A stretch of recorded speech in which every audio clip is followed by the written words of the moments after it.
Good morning, everyone, and welcome to the Sunday show of the Football Diehards. I am Armando Marsal, as always. With me is Bobby Gomes. How's it going, my brother? Going well.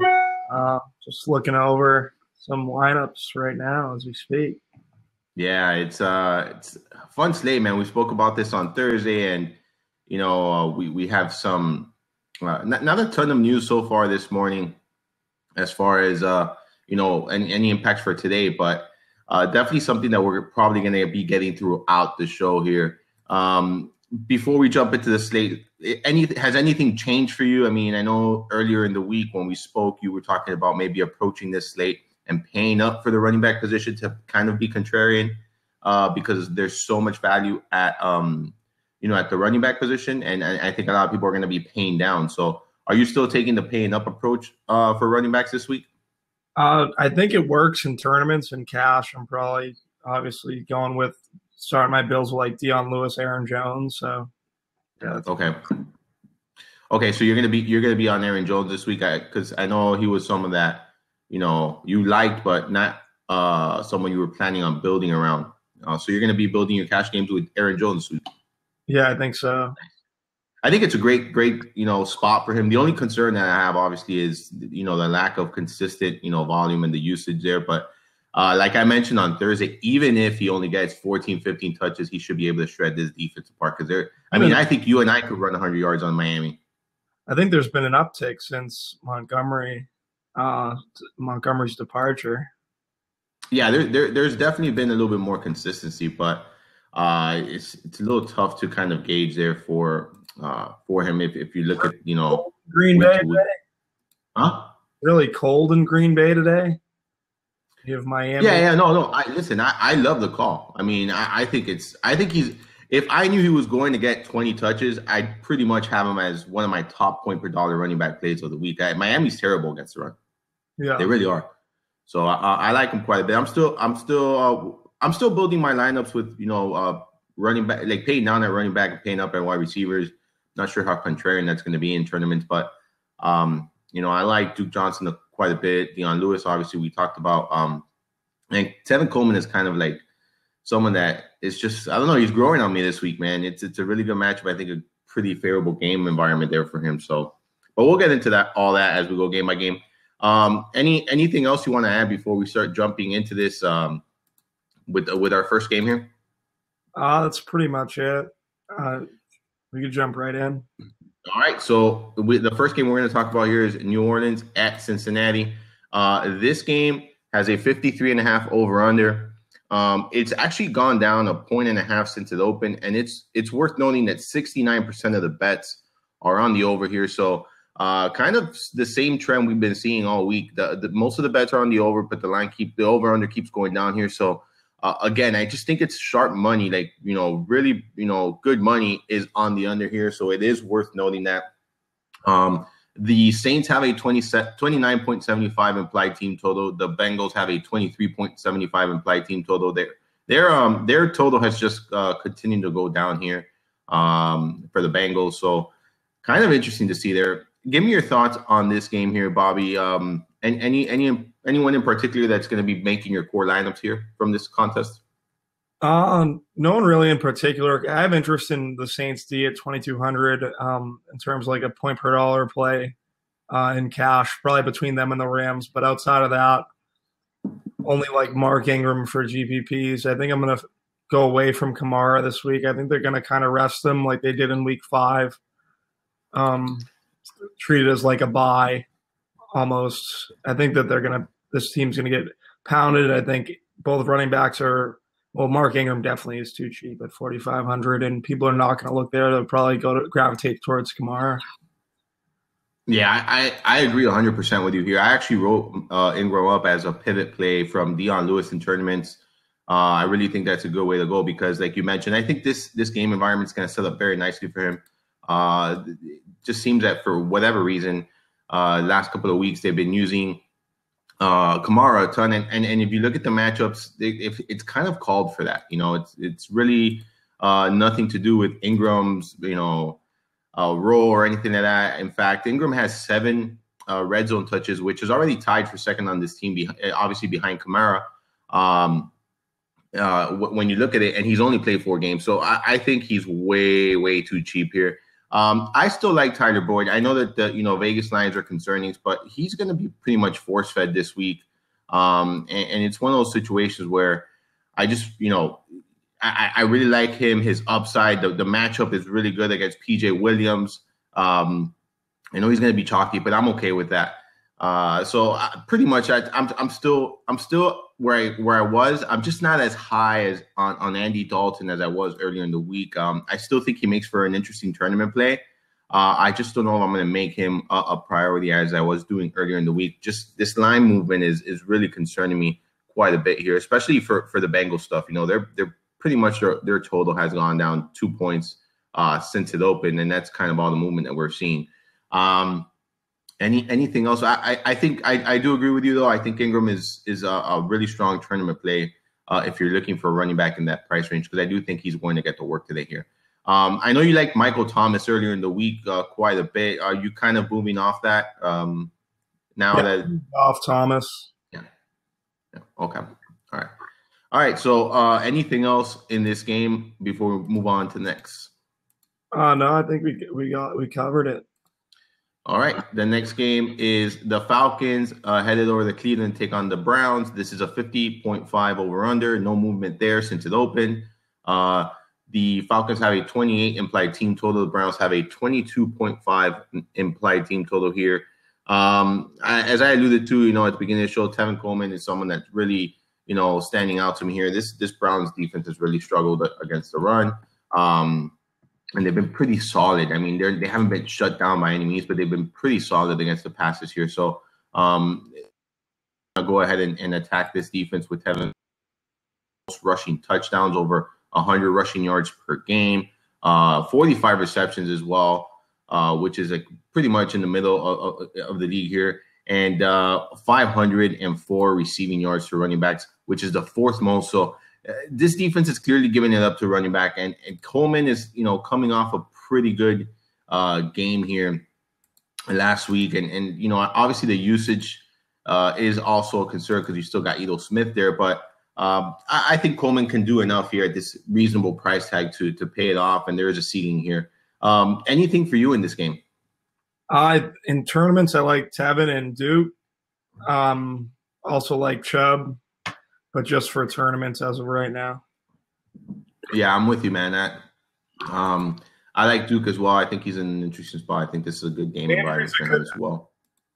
Too, just for slot receivers versus Atlanta. I like that.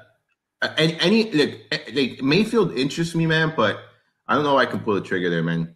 He's cheap, and I think he's going to be chasing here.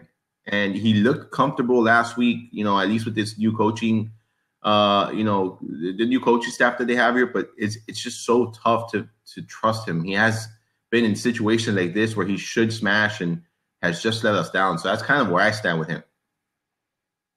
Yeah, no, I'm not on Mayfield really. Yeah. I think they might be winning the game. So, oh yeah, I don't really love Matt Ryan on the road. As we've seen, the play calling got a lot better last week in Cleveland. I just think that they could possibly be winning this game at home, and that would probably direct me to Chubb. But pretty much my thoughts on it. It's interesting. Actually, one of the metrics I use here for Vegas stuff, they actually like Cleveland as well here. They would be betting Cleveland today, so money line. So there you go, guys. I mean, Bobby's onto something. Is it SaberSim? Yeah. Oh, good. No, it's good to be with SaberSim. So yeah. They actually, I mean, they're it's not a lock by any means. They still have Atlanta winning this game 65% of the times, but considering the money line, I guess they like taking that bet here. So yeah, man. This is one of those games it's weird because it has a high over under, but it's not a ton. To really love, it's kind of weird. We have a question there. What about Ridley? No Ridley for me this week. I can see why you want to do that. But no Ridley for me this week. I just don't think this is going to be one of those game environments where it's going to shoot out as it seems maybe on what Vegas is suggesting. I think Ridley and I think both Ridley and Hooper are interesting. I just don't know. Probably just be reserved for tournaments, and if I was building like 150, but I'm not doing that this week. I'm kind of keeping it pretty. I got a busy day, so. So Julio Jones, is going to see coverage from TJ Carey, who grades out, kind of below average on Pro Football Focus. Not going to see. He's not going to see the rookie. I think he's playing. He's active and pretty positive. Oh, actually, Denzel Ward is going to be on Ridley. This is based on Pro Football Focus. I would get off Ridley and go Julio. Right, like that. I thought he was going to see Ward, but I looked at it now to kind of see who's on Ridley. But if Ward's going to be on Ridley, there's zero chance I'm playing Ridley today. I actually think now Julio Jones is so interesting. He's not going to get any ownership. No, not at all. Wow. All right. I mean, there you go. This is something that I'm going to kind of dig into now, guys. I think Julio Jones definitely makes a very interesting tournament play. We saw him get in the end zone for the first time last week. Maybe he continues that this week and continue steamrolling. Once he gets in, once he breaks the ice, I think they come a little bit more frequent than, that first one. It's usually the first one that takes quite some time. I kind of like the Nick Chubb. Now that I know Saberson likes Cleveland, I kind of like the Nick Chubb, like maybe leverage off Aaron Jones. So let me explain. And this is going to take a few seconds, guys. I know this is a little off the board here. Not off the board though. It should be a party like your Bills. So they have them at 0.7 units. Anything over 0 units, it's something that they like. But to put into perspective, they like Detroit, right? For instance, on the road against the Bears at 3.8 money line. So they really like these lines a lot here on the road in comparison to the 0.7 in Cleveland. However, they still do like Cleveland here, and they would still suggest to bet them money line at plus 230 is what they have them here. So they're still suggesting that even though they don't think Cleveland will win this game enough times, that based on the odds that they're getting, it's still a good bet to take them. So there is that chance that they do win, because they still have the Browns losing, 65% of the times. Based on that, I'm assuming they just run a bunch of simulated games online or whatnot. Okay. Yeah. So it's more of the money line, like based on the, it's plus 230 according to what they have them at. I really don't have any Vegas numbers in front of me as far as what it is. According to them, it's plus 230. So considering it's plus 230 and the amount of times they win, they consider it good odds to bet them. So that's kind of where it stands. Not that they think they're going to win. I just didn't want to mislead you and make you change all your lineups. I know the stakes you're playing at. I don't want to mislead you, but just kind of food for that. And I wanted to clarify that to you and anyone that was making those decisions.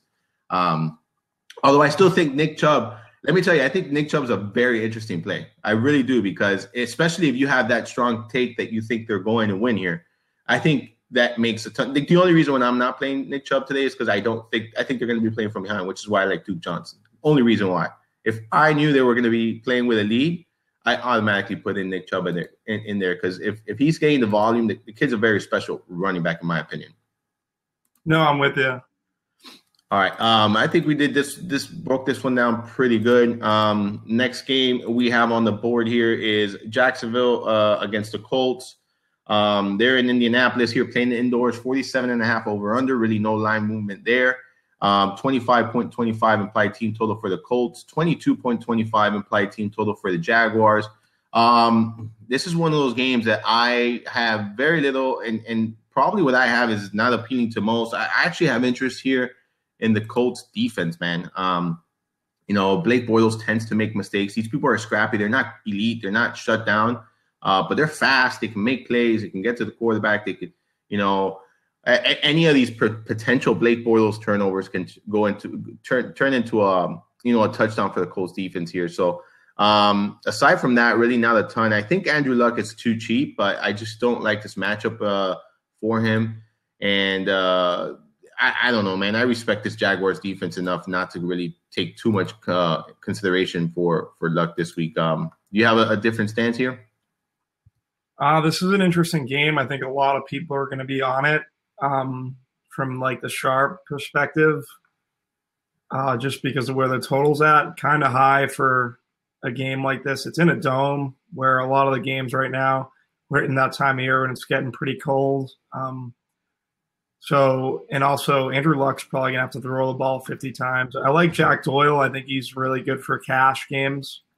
Also, if you look at Jalen Ramsey's Pro Football Focus rating, I think he's like one of the not having the greatest year. I think he's like 45th. I think in terms of like coverage cornerback. So I like Ty a little. On the Jag side, revenge narrative with Moncrief, I wouldn't really play it.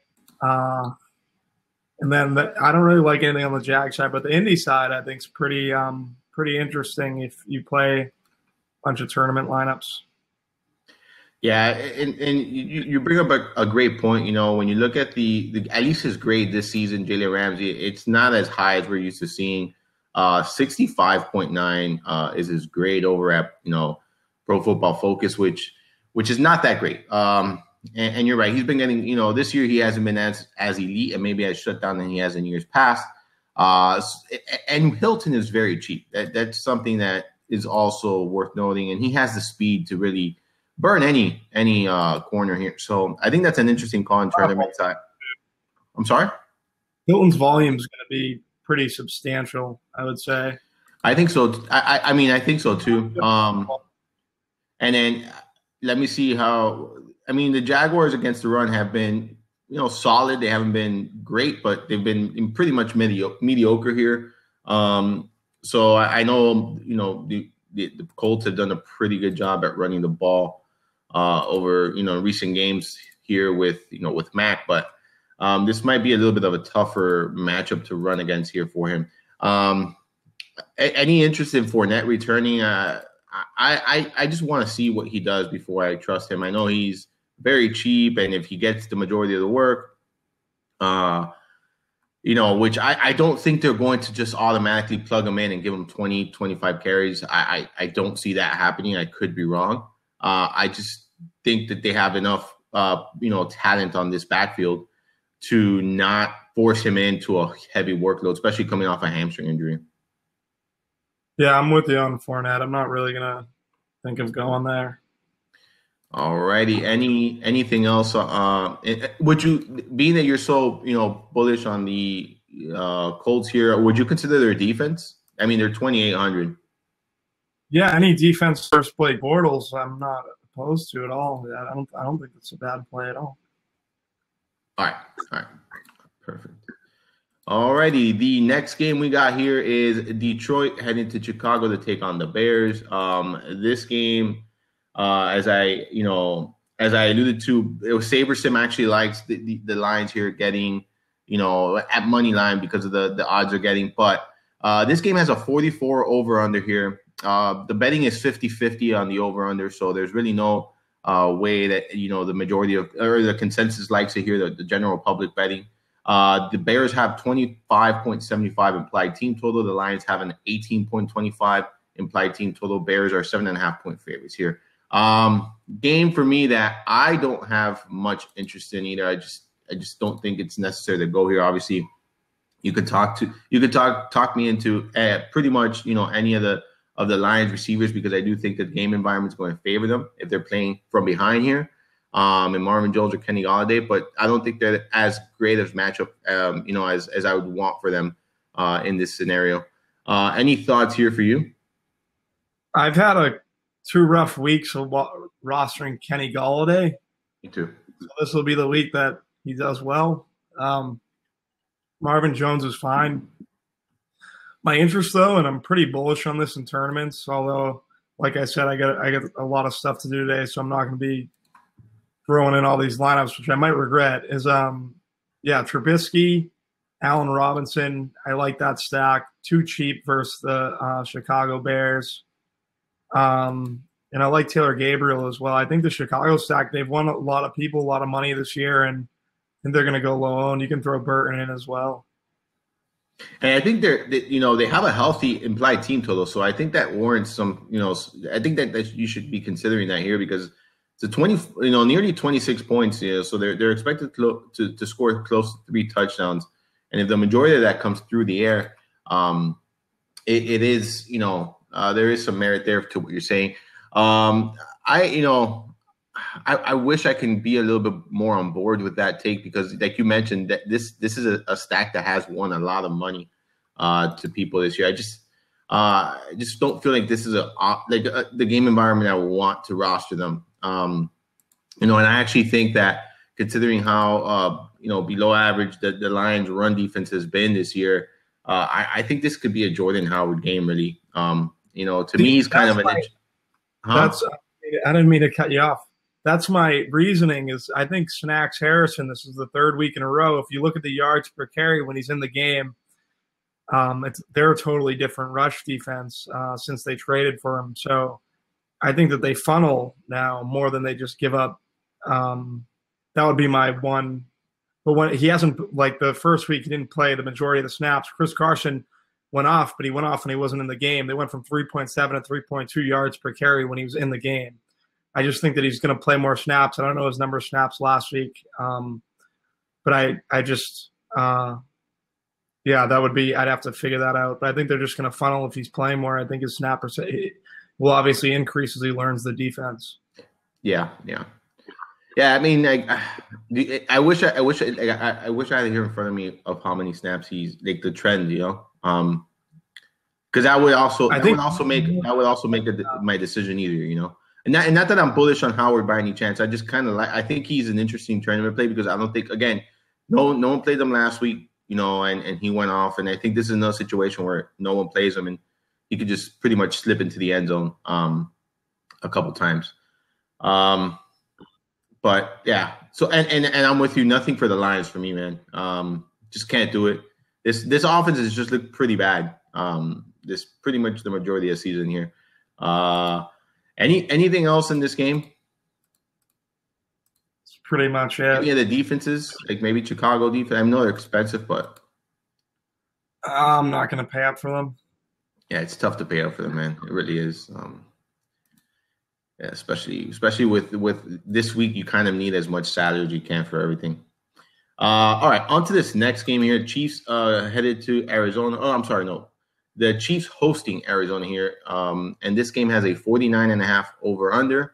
The Chiefs have a healthy 33 implied team total, and the Arizona Cardinals have a non-healthy 16.5 implied team total here. This game has a 16.5 point spread, and to top it off, you got the Chiefs receiving 74% of the bets against the spread. So the general public really thinks this is going to be a significant blowout here. Talk to me about this game because I think Kareem Hunt is in a smash spot. Aside from the potential game script here, Arizona has been awful against the run all season long. So it just kind of like, an incentive here. You got a game where you're going to be playing with a lead and a defense that cannot stop the run for one of the best running backs in the league, in my opinion. And the Cardinals have allowed 10 rushing touchdowns, which is tied for third most here. They're just flat out third most here in the league. Give me your thoughts here because Hunt seems like someone that I feel should be rostered this week. Yeah, I think Hunt's pretty much locked behind. Yeah, I'm with you, man. I mean, it's tough not to lock him in. Actually, when I say that, yeah, I'm probably not going to have Aaron Jones in cash games because. I mean, that's what confused me a little bit when you said it. But I figured, all right, you know what? Maybe because listen, when I haven't finalized my cash. Well, I have an idea of what it's going to be, but I figured because you usually finalize it on the show. We usually go over this, and we both finalize our lineups on the show because you always remind me of something I'm forgetting on Sunday mornings, man. So I know you do the same. I can say the same.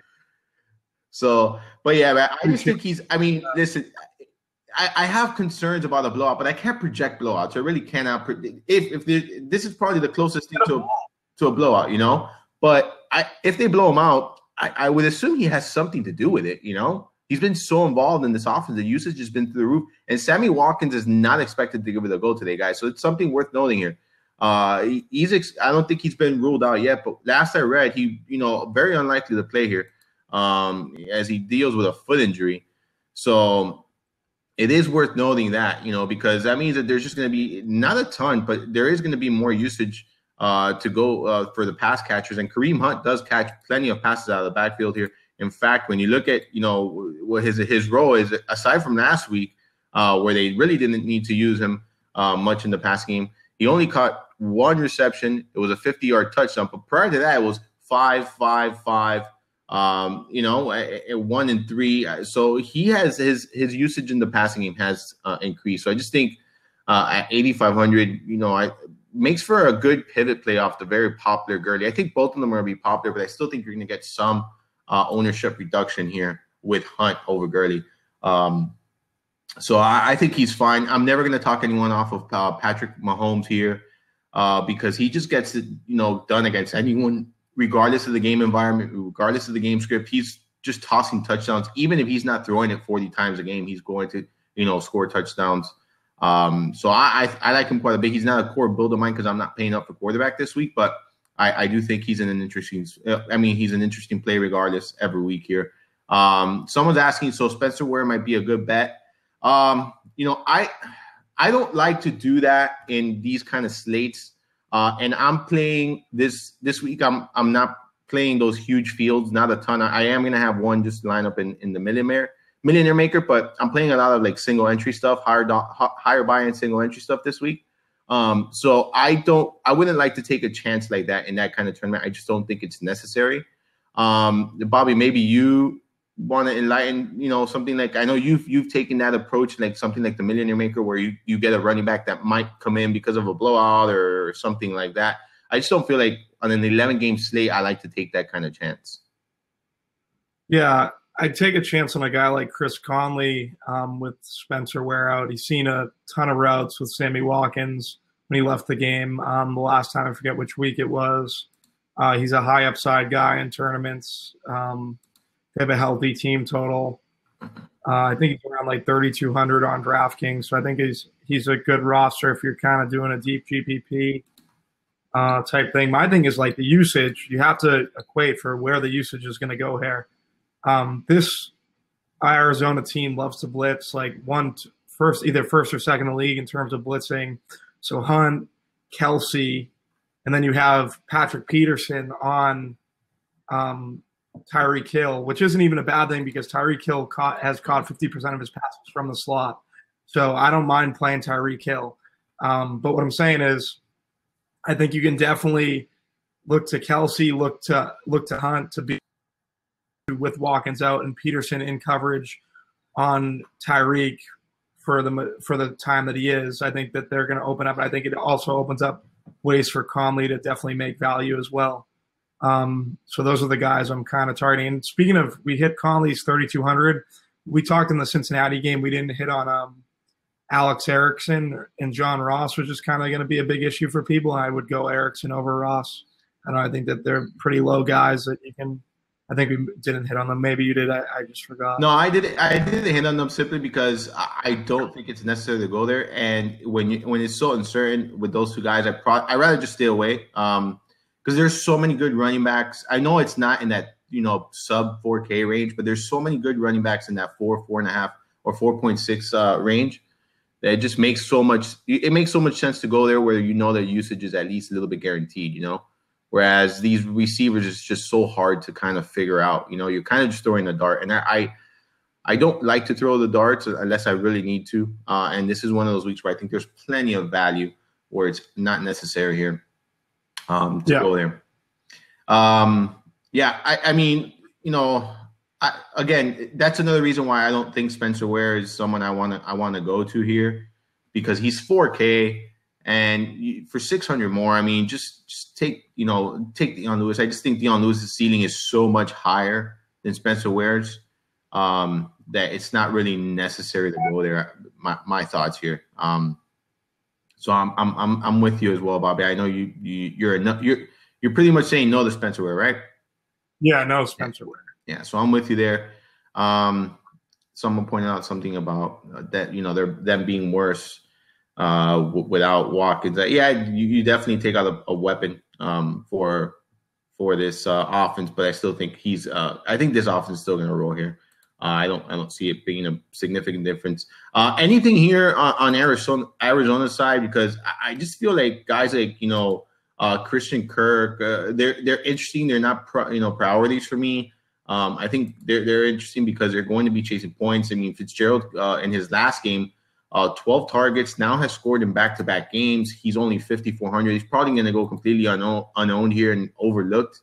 To me, he's interesting. And like we talked about on Thursday, man, if I knew David Johnson was going to be far more involved in the passing game, this week, I would consider him an option because the Chiefs have been so bad, but I just don't know. I don't know. And they're coming off a bye. They've had enough time to prepare for this game. So I want to see how they're being used, but this is one of those weeks where if you just had some slight idea of how they're going to be used, it would be so much easier to, make a decision on any of these players here. We saw the coaching change really help Duke Johnson in Cleveland last week, and I wouldn't be surprised to see if David Johnson was a little bit more involved in the passing game. And if that was the case, this would be one of those contests where he can really go off because the Chiefs have just been pretty bad, against pass catching backs. In fact, if I'm not mistaken, Duke Johnson did face them last week, and that's who he did the damage against. So just worth noting there. Not recommending Johnson, but if you are feeling a little frisky and you do have faith that they're going to be using him a little bit more in the pass game, I think you should be considering him or at least giving him some thought here. Any thoughts for you?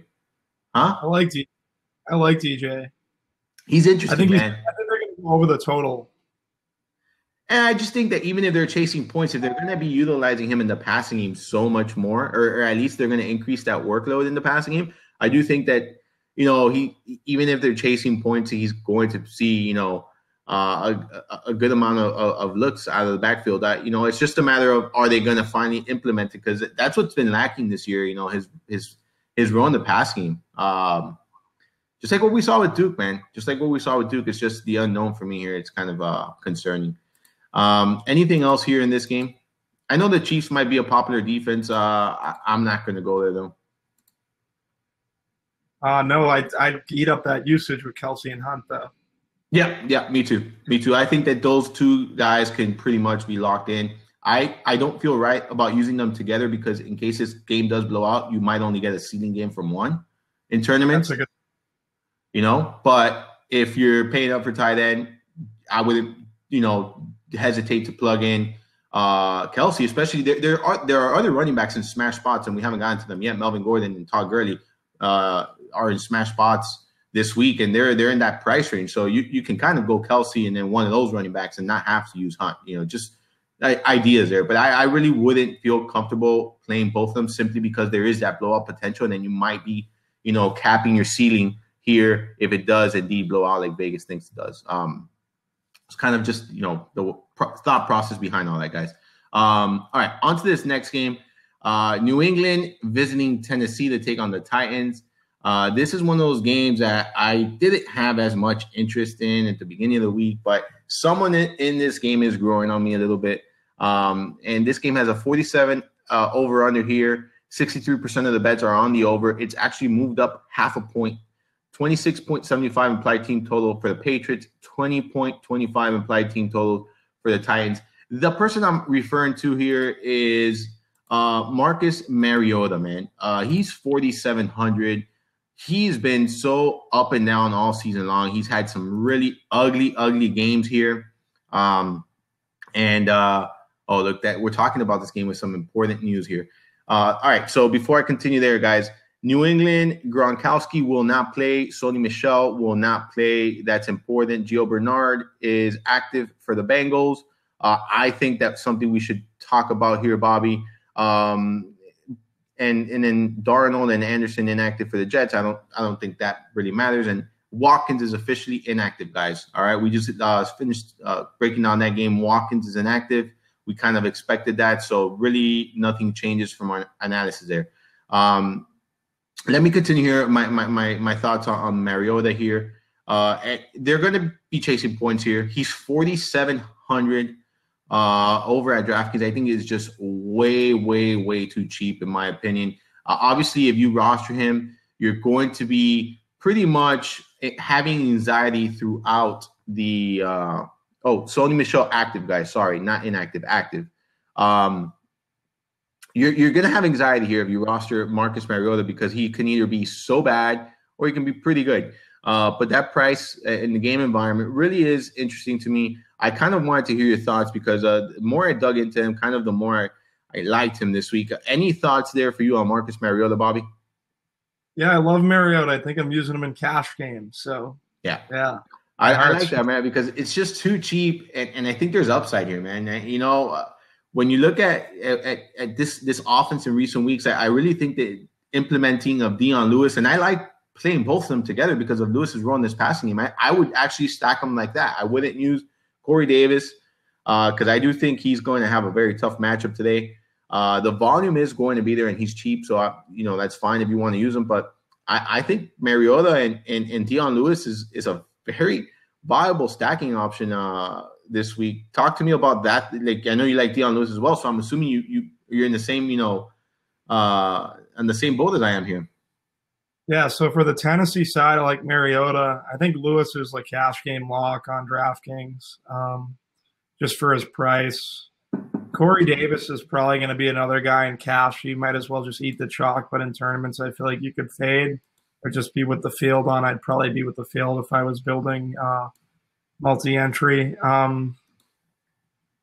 Yeah, and I like Jonnu Smith as well. I think those two for deep GPPs, not a lot of value at tight end, and I feel like you can they have two banged up wide receivers, and then they have Corey Davis, who's going to be covered by Stephon Gilmore. I think you can kind of use Jonnu in like the Millionaire Maker or a situation like that. I think that's perfectly fine. Yeah, and basically on the Pat side, with Gronkowski being inactive, I think that definitely makes Edelman in play at 6,800. And also Josh Gordon. I'm not a big fan of James White with Sony Michel back. Actually, more of a Sony Michel guy in a situation like that. I think he could go pretty under-owned in tournaments, and I think he's a strong play. Yeah, I agree there, man. I agree. This is a very good spot here, man, for both offenses. I think I actually like the over in this game. And it's if I was a betting man, I would be betting the over. And it's weird because SaberSim likes the under here, so it does concern me. But I just think that this is going to be a game where James White is always in play, in my opinion. And I just think his usage is through the roof, even with Sony Michel in this week. But I like the passing game for the Pats here a little bit better than their run game. But that said, we know White's rule out of the passing, out of the backfield catching passes here. We have a question: Dalton or Goff? Thanks, Goff for me. Yeah, I'd go Goff as well. I like Dalton, but I just think Goff is just so efficient in their playing. He's at home where he's been playing so much better this season. So I'm going Goff there. All right. Anything else in this New England game that we missed, we left out, or anything that we might have forgotten here? I think we covered it. All right. So before we move on to the next game, Gio Bernard active. We know his ability to catch passes out of the backfield. We know no AJ Green. We know they're going to be chasing points. They're facing a stout run defense here. So Gio is not going to run in between the tackles, but what do you think about him as a pass catcher today? Like, do you think he's going to see, a nice volume here? Or is just, they're going to leave Mixon out there and let Mixon do the damage at, pass catching? I don't really love these Cincy backs. I'd rather, like I said, my only play in that game from Cincy would be Erickson. I think a lot of people like Boyd. I just can't really do it. I know the volume might be there, and I just think for that price tag, you just have Edelman and Josh Gordon that you could kind of pivot to, or even Allen Robinson. And I think they could be, the plays could be just as good. Yeah. Yeah, I just wanted to toss that out there because I know that might have been a question as another potential value back. I'm not going to go there either. I don't think there's a necessity, but just wanted to get your thoughts on how that's going to affect the passing game there for the Bengals. All right, I'm ready to move on to this next game if you are, unless you have any final thoughts here. Nope. All right, so let's do it. It's Washington headed over to Tampa Bay to take on the Bucks. This game has a 51 over under. It opened at 51.5. The Bucks have an implied team total of 27.25. The Redskins have an implied team total here of 23.75. Bucks are 3.5-point favorites at home here. Kind of confusing for me because I just feel like, I know that they're dealing with some offensive line issues or whatnot. But I just still feel, even with those injuries, the Redskins are the superior team here. Maybe I'm missing something.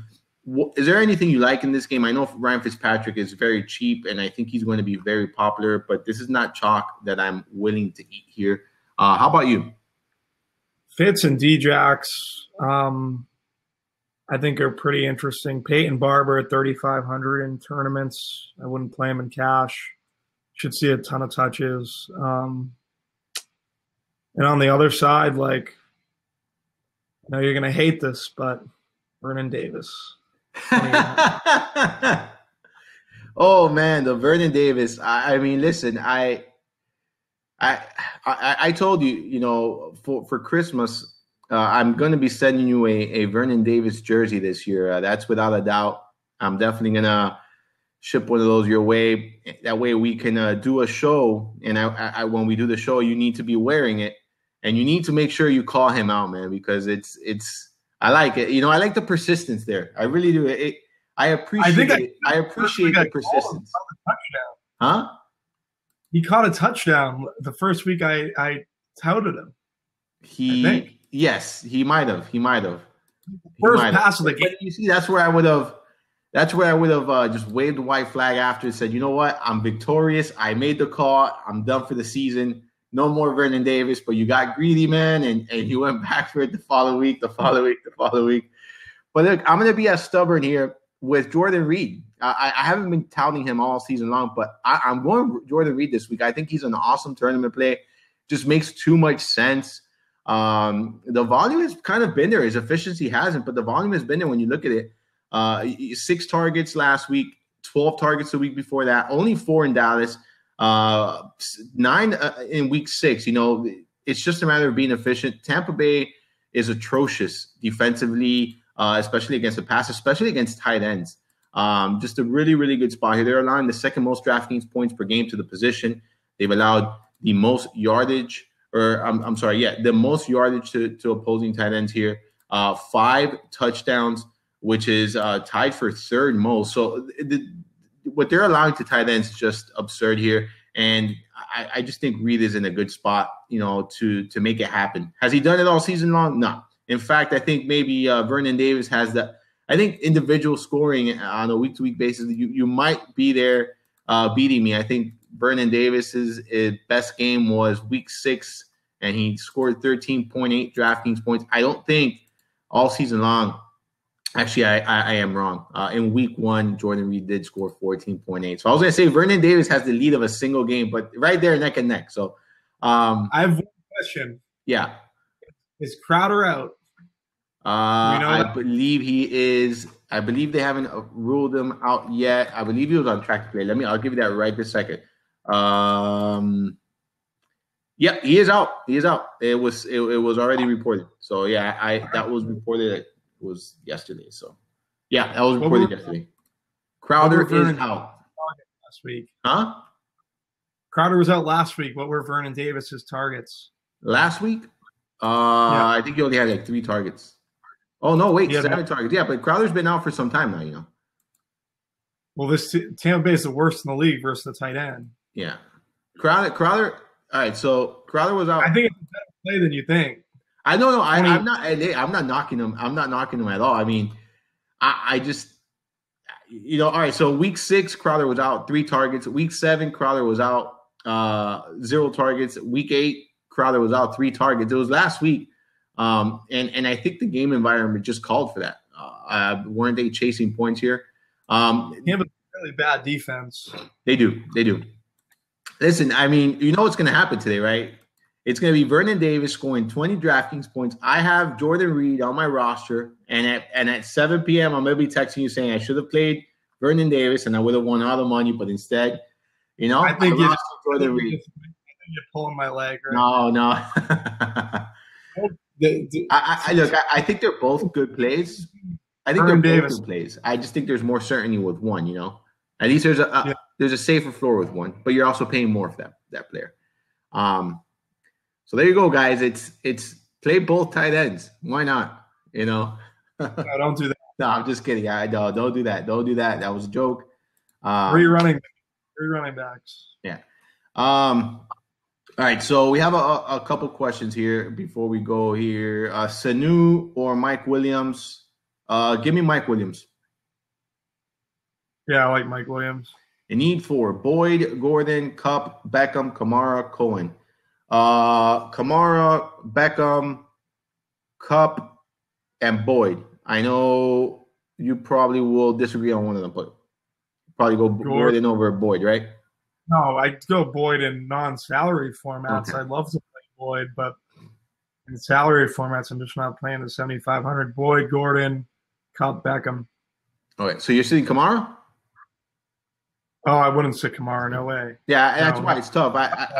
Gordon would. I like Gordon, but it's tough to play Gordon over Kupp for me.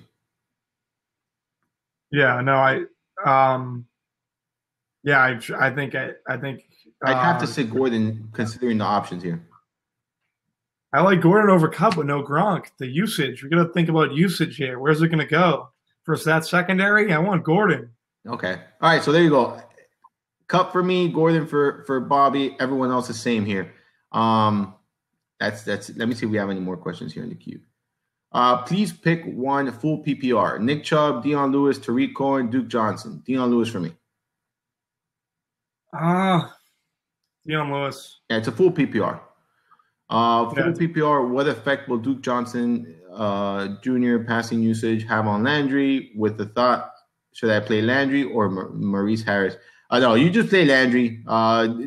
He's still going to see the volume here, even if it's not 15 targets per game like we were seeing earlier in the season. Maybe he might still get 10 to 12 here, especially if they're expected to be chasing points as they are here. I think playing Maurice Harris over Landry is just getting a little too cute. Would you agree with that?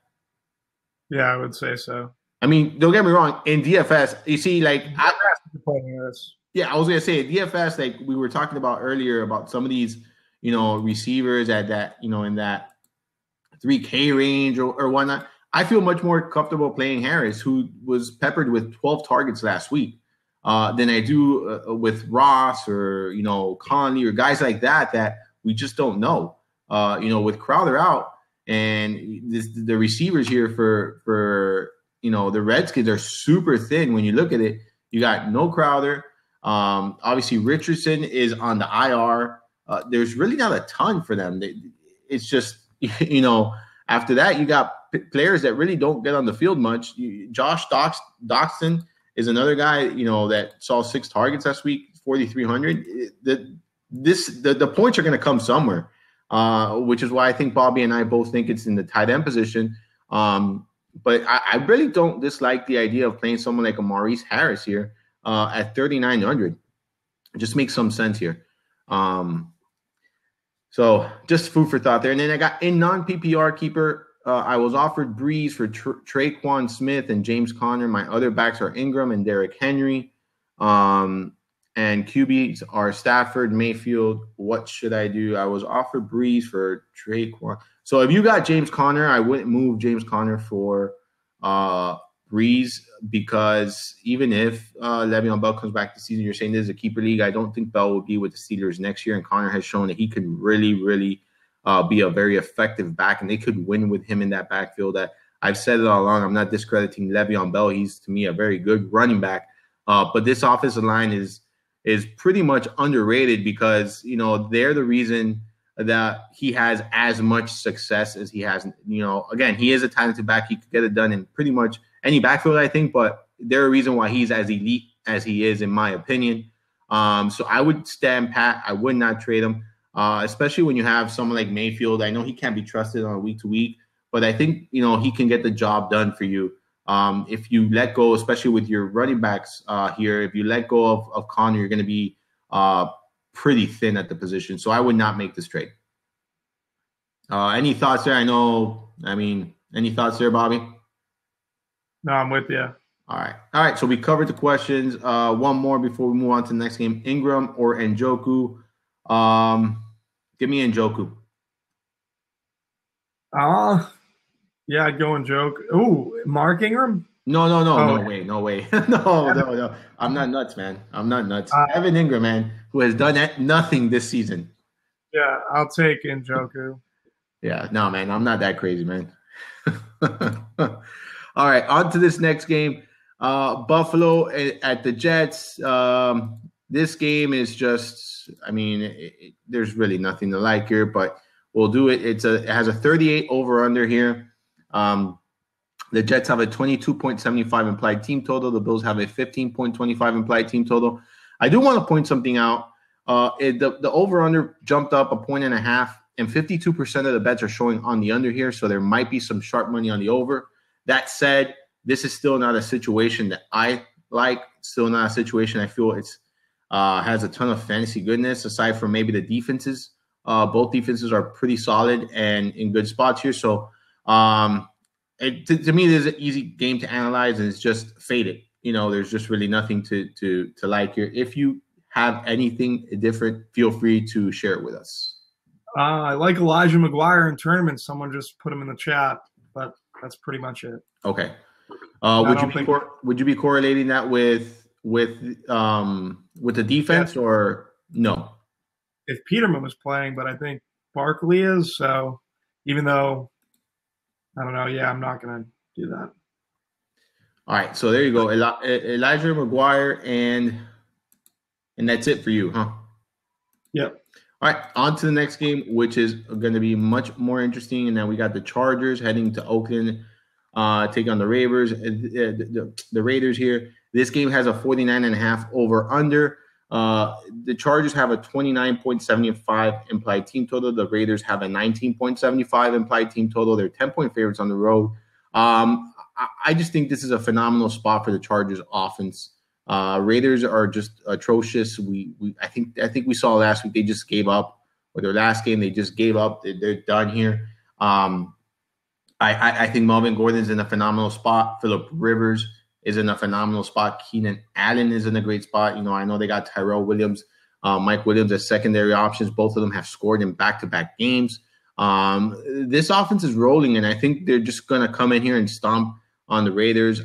I like them quite a bit. Give me your thoughts here on this game. Melvin Gordon, fantastic spot. Contemplating if he's going to be if I'm going to go him or Gurley in cash right now. So, I like Melvin Gordon, Tyrell Williams, Mike Williams. I think they're both in good spots. Raiders passing attack. Oakland is the worst pass rush we've seen in a while. On top of that, those guys get open deep. Travis Benjamin, even in deep GPPs, if he's playing, I don't know if he's playing. But if Rivers has a lot of time, he'll probably be able to get deep versus this Raiders defense. And then on top of it, Rivers is another QB in a great spot. So I don't think you can ever overlook him. Yeah, I like Rivers a ton. And, I pointed out that I don't think he's going to have to pass a ton here. But even when he's not passing a ton, he can get it done. We saw, in week 7, he threw it 26 times, still top 300 passing yards, 2 touchdowns, scoring 23 fantasy points. In week 5 against Oakland, 27 pass attempts, 339 yards, 2 touchdowns. He's just getting it done, even if he's not slinging it a ton like we're used to seeing. We're used to seeing Rivers throwing it 40-plus times. He hasn't done that all season, but he's still been very efficient. So I don't think he necessarily needs to throw 40 times to post, good numbers. He's 6K. I think you can easily score 25 DraftKings points here, which would be enough at that price point. Obviously, I don't think we're going to get a ceiling game out of Rivers because the game environment's just not going to call for it, but I think he's in a fine spot here. I like him quite a bit paired up with Keenan Allen. I think that's a viable stack there. Allen has been a very consistent receiver pretty much all season long, and he's had a couple of, nice 20, plus DK point game here. So a good matchup for him when you look at the one-on-one against Leon Hall, 28% advantage rating for Allen, who I just think is a very solid receiver this week. I think there's a nice floor there, and I think he's fairly priced. Obviously he's amongst the top receivers as far as price is concerned, but still reasonable price considering his true upside here. Anything on the Oakland side for you, man? In terms of Oakland, I think Oakland can actually put up points in this game, but I wouldn't. They're not someone I'm targeting. Yeah, they're not on my priority list either. I do want to say this is if you're playing the afternoon slate only. I'll throw this little extra note in there. Austin Eckler would be someone I'd be considering in this contest if you're playing the afternoon slate only, because I think he can get some usage here. Even if this game does end up getting out of control, he'll probably be in there when blowout time, and if it doesn't, he's still going to get some catches out of the backfield against a very bad defense and be able to make a play. So not someone I'm playing on the main slate, but in the afternoon slate only, I would definitely be considering someone like an Austin Eckler. Any final thoughts in this game? I also like Chargers defense here, guys. I think they've been playing better. I know they're a little pricey, but they've just been playing better as of late. We saw them struggle the first 4 weeks, but they've kind of turned things around. They're getting to the quarterback a little bit more often now, with at least 3 sacks in 3 of their last 4 games, at least 1 interception in each of their last 4 games. And limiting, just kind of limiting the damage here. When you look at it, they haven't allowed more than 19 points in any of the last 3 games or the last 4 games after allowing over 20 points in each of their last 4. So a lot of that has to do maybe with their opponents. But again, this is an opponent that just can't get it done. So I like them at 3,500 here. Any thoughts for you on that? No, I'm with you at 3,500 for the Chargers. And it appears my son, I don't know if you heard it, but it appears my son approved. He was up there screaming. So he knows his stuff. So. So there you go, guys. If there's any merit to it, my son approved of the Chargers defense. Before we jump on to the next game, we got a question here. Kupp, Gordon, or Baldwin? You're going to get different answers. Kupp for me, Gordon for Bobby. Yep. All right, Steve? That's kind of where we stand today. Both to me are very good plays. All right, both to me are very good plays. So, all right, on to this next game here. Miami at Green Bay. Man, this is a game I said earlier in the week I was going to attend. I didn't. I wish I could have attended it. It has a 48 over-under here. The Packers have a 29.25 implied team total. Dolphins have an 18.75 implied team total here. 10.5-point favorites for Green Bay. You alluded to at the beginning of the show, Aaron Jones is someone that is on your radar this week. I agree. I think he's in a very good spot. Like I said, the only thing that I have some concerns about is last week, 14 carries, a week before, 12. I want to see more consistency in that department. I think we are going to see that. I just want to see a little bit more consistency in that department. That being said, this is a defense that he doesn't need 20 touches to kind of have a big game or a significant game. This is a defense that Bobby and myself can probably run 100 yards against. That's how bad they've been against the run, especially in the middle. They just don't have anyone there to stop the run and clog up the middle stuff here. So I do like Jones. Not a priority play for me, but I think definitely a player with plenty of upside here. This Packers offense to me is very intriguing. Talk to me here because I think this is where I'm going to have a lot of tournament ownership for me. Yeah, Valdez-Scantling, he's a cash game play, and you can use him in tournaments as well. Aaron Rodgers, phenomenal play this week. Devontae Adams. No one's going to pay up for Devontae. Yes. All the Devontae Adams, man. I said it. A lot of my ownership's here. And Aaron Jones. I'm paying up for him. It's a tough matchup against Xavier Howard, but I don't care. Yeah. The only thing I worry about with the pass catchers is if they blow this team out. And it's like, do they really need to use these guys? Jimmy Graham's also in play. I think he's going to be chalky, Jimmy Graham. No, yeah, I'm with you. I think it'll be chalky as well. And that's chalk I'm willing to fade, Yeah. So, no Green Bay defense for me. I can see why you use it, but I don't. They just haven't been good, and they're not a team that just takes like a complete advantage of the matchups, Like they gave up 30 points to San Francisco. The only offense they really shut out is Buffalo, and that was Buffalo at its worst. So I don't know, man. I can't do it. But I mean, do you have a different take on that? No, I don't think I'm gonna have much Green Bay defense, but I get it, like 100%. Yeah. So, all right, how much Adams is too much Adams? I need to know that. I need to know right now because you're gonna help me make a decision here, man. Right now, I'll be honest, we have the lock button on Adams. I mean, I just have the lock, but I think there's such a high. I think like his tournament upside this week because no one's gonna be on him, like you mentioned. Everyone's gonna be on. Huh? Howard playing? Yeah, he's playing. Yeah, he's gonna see Howard. I mean, but he saw Rhodes and he was able to get it done against Rhodes. Yeah, I know. I get it. I think that like if you play Adams, you're obviously not playing. You're fading the big three running backs. I would imagine, right? Or no, you could. Well, fading one of. I'm playing one of the big three. Okay. Because there's enough value at running back. There's enough value at running back to get up to Adams. Yeah. I might just have to like sacrifice Boyd, who I love. Like that's where I'm at. Like that's really where I'm at. Easy. That's easy. Boyd could have a big game here, man.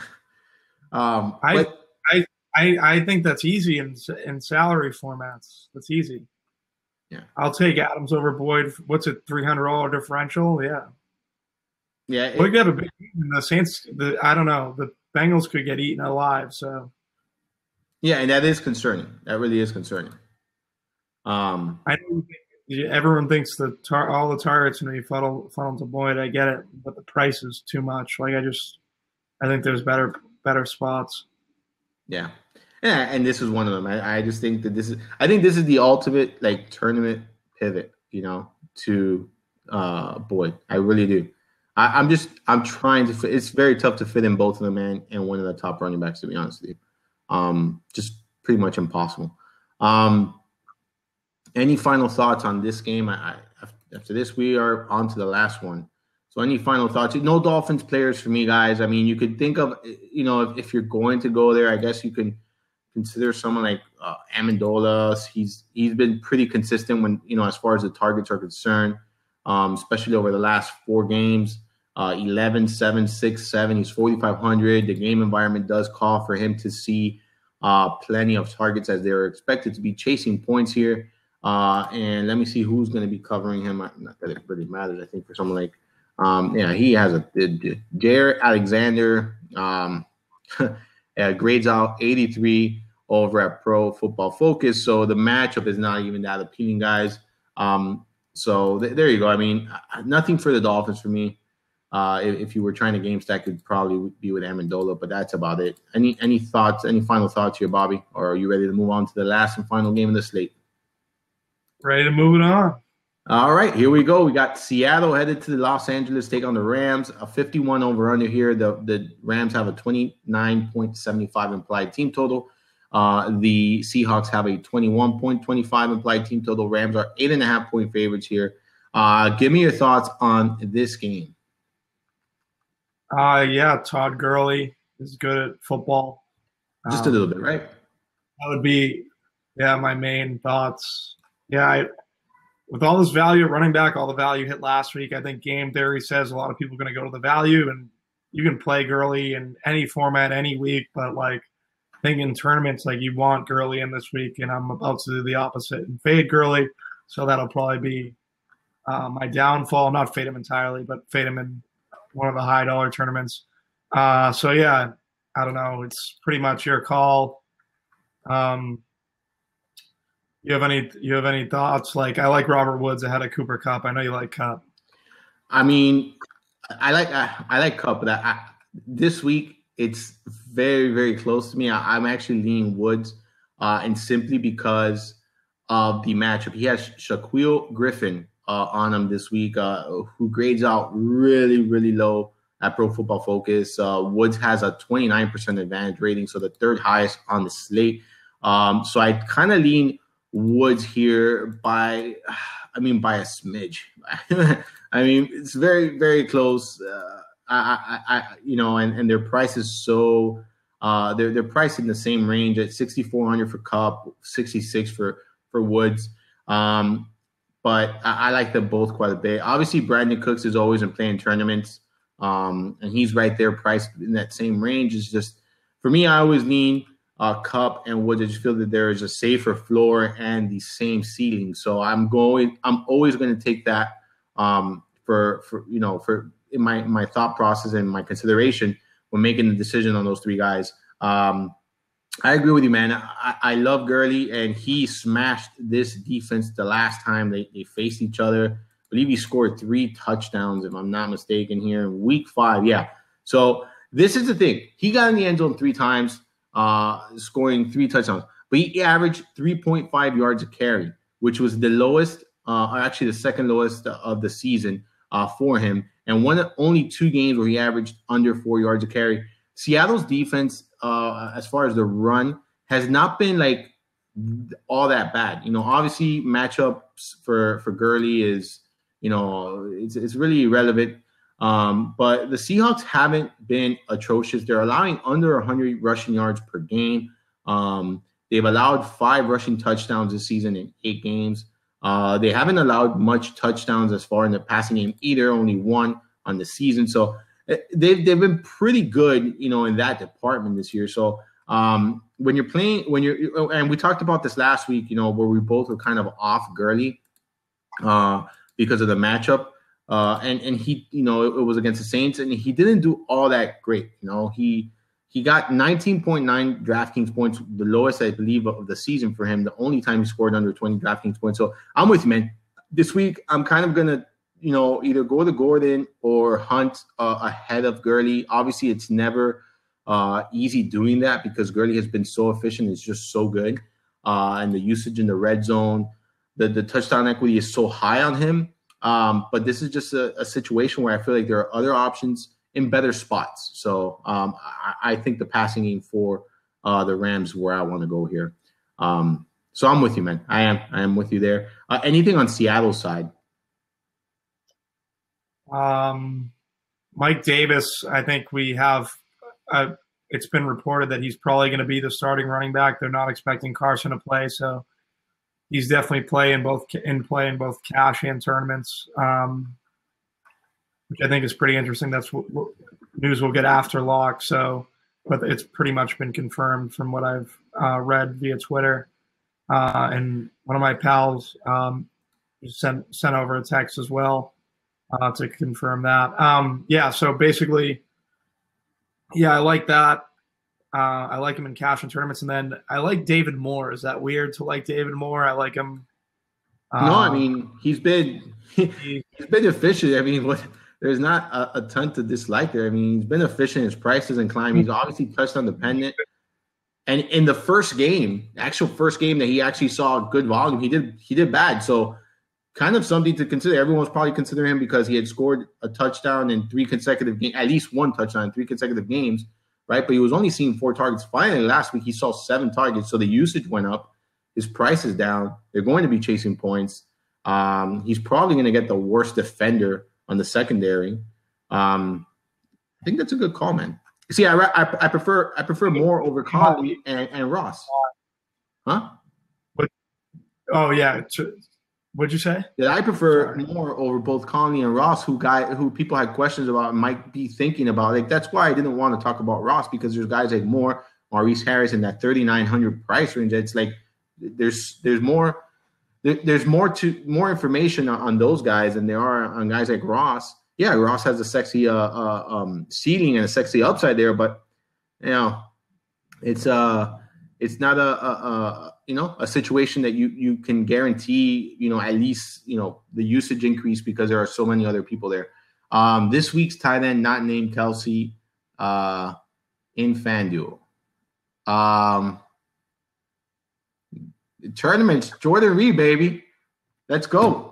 No, that's me. I like Jordan Reed in tournaments quite a bit. In cash game, I don't feel comfortable with Reed, so I'd probably go with someone like Jimmy Graham if you're not trying to pay up for Kelsey. Any thoughts there, Bobby, for that question? In FanDuel tournaments, they didn't specify tournaments or cash, so I gave them one of each. A tight end not named Kelsey. I am not playing FD this week. Yeah, me either, but I would say I don't know. Yeah, so I don't know the prices. I'd go. It's talking in a vacuum here. Yeah, I think I'd probably go Doyle or. That's something we didn't talk about that I like, actually. Yeah, we didn't cover Doyle enough. I think Doyle's pretty viable in cash on DraftKings. Do you want to pull up FD? Hold up. I can just look at FD. Hold up. I can look at FanDuel prices here at tight end. All right. Wow. Kelsey's AK on FanDuel. Holy shit. Kelsey's a good on FanDuel. I'm sorry? Kelsey's a good play this week, just not on FanDuel, apparently. Yeah. All right. So Jimmy Graham is 6,300. Jack Doyle's 5,600. Jordan Reed is 5,200. You got OJ Howard 6,500. No. Trey Burton 61. Ben Watson 59. Austin Hooper 58. Jack Doyle 56. Christopher Herndon 55. Jared Cook 55. Eric Ebron 54. CJ Uzoma 54. David Njoku 54. Jordan Reed 5,200. Your boy Vernon Davis is 5,100 over at FanDuel. That's absurd. Yeah. Wow. I don't know. Their pricing is crazy anyways. But. Wow. That's why, ladies and gentlemen, I am not playing on FanDuel this week. I typically don't play there much anyways. But, yeah, I think I'm going to just either Jimmy Graham or Jordan Reed. I don't mind Jack Doyle now. When I look at the prices, I think he's also in play. I actually think Doyle's fine in cash. In tournaments, I'm going to just take the risk and play Reed because the upside is significant. The matchup is just that good. Any thoughts there before we wrap it up? No, you pretty much covered everything. All right, let me see. All right, no other questions. Bobby, any final thoughts before we get going, man? All right, guys, good luck this week. Yeah, it's good. Interesting week this week, I would say. It is. It's one of those weeks where there's not as many exciting spots that kind of stand out. It's still significant ones, but not as many as I we usually see. Bobby, stay warm up there, man. I know it's cold. Good luck to you this week. Good luck to everyone this week. As always, man, it's a pleasure doing this with you. It's fun. It's informative, and it's a good time, man. I enjoy Sunday mornings, and I enjoy doing this, man. I appreciate your time as always, guys. Good luck. We will see you next week. You can follow Bobby on Twitter and Instagram. Bobby, tell them where. Bobby Gomes, DFS. And I am at Armando_Marsal in both. Come by and stop and ask us questions if necessary. Again, good luck to everyone. We will see you next week.